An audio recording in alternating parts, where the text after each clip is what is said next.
शेतकरी मित्रांनो, मी दिनेश देशमुख 23 जुलै 2024 आज आपण आलो अंबर पॅटर्न पद्धतीने डेव्हलप केल्या जात असलेल्या कपाशी पिकाच्या प्लॉटमध्ये।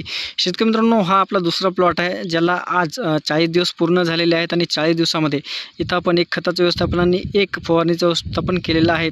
आणि महत्त्वाचं आहे, सुरुवातीला रोगाचा प्रादुर्भाव अधिक प्रमाणात येत नाही। जेव्हापासून आपण खत नियोजन करतो तेव्हापासून कपाशी पिकामध्ये रोगाचा अधिक प्रादुर्भाव आपल्याला बघायला मिळतो। शेतकरी मित्रांनो, आजचा महत्त्वाचा विषय आहे की कपाशी या पिकावर जेव्हा आपण अंबर पॅटर्न पद्धतीने फवारणीची शिफारस करतो तर दुसऱ्या किंवा तिसऱ्या फवारणीपासून आपण जास्तीत जास्त प्रमाणात ॲसिपेट 75% ज्याला आपण मार्केटमध्ये आशाटाप या नावाने ओळखतो, याची शिफारस प्रत्येक फवारणीमध्ये केल्या जाते दुसऱ्या किंवा तिसऱ्या फवारणीपासून। शेतकरी मित्रांनो, कपाशी या पिकावर ॲसिपेट फवारणी घेत असताना अनेक शेतकरी ॲसेटामा स्प्रेड याची फवारणी करतात। म्हणजेच ॲसेटामा स्प्रेड आणि ॲसिपेट 75% या दोन्हीमध्ये कंटेंट वेगळे आहेत आणि दोन्हीचं कामसुद्धा वेगळ्या प्रकारचं आहे। पण जेव्हा शेतकऱ्यांना आपण ॲसिपेट सांगतो तेव्हा शेतकरी ॲसिपेट न घेता ॲसेटामा स्प्रेड घेतात।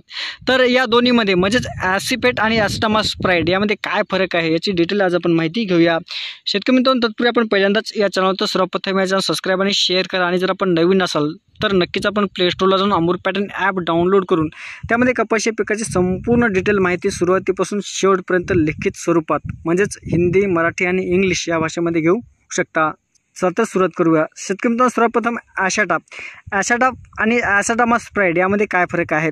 ॲसेटामा स्प्रेड 20% हा एक कंटेंट झाला जो पांढऱ्या माशीवर व्हाईट फ्लावरवर काम करतो। शेतकरी मित्रांनो, ॲसिपेट 75% हे चांगल्या प्रकारचे कीटकनाशक आहे। जर आपल्या शेतामध्ये अळीचा प्रादुर्भाव जरी असेल तर अळीसुद्धा चांगल्या प्रकारे कंट्रोल ॲसिपेटमुळे होते।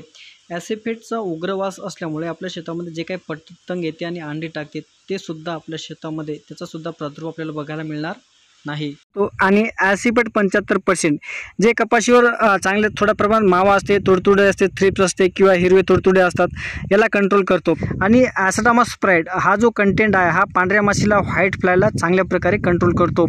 ॲसेटामा स्प्रेडची जी फवारणी आहे ही आपल्याला तिसऱ्या फवारणीपासून रेग्युलर घ्यायचं आहे आणि ॲसिपेट हे आपल्या दुसऱ्या फवारणीपासून घ्यायचं आहे।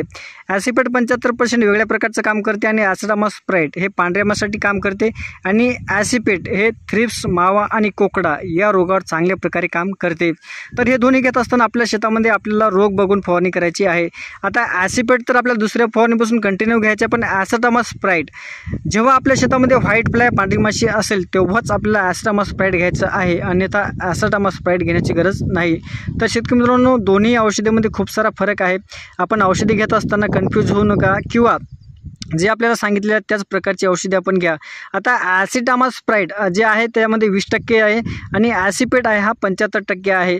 आता 50% मिळते, 30% सुद्धा मिळते, म्हणजे ॲसिपेट हे 30% सुद्धा मिळते आणि 50% सुद्धा मिळते।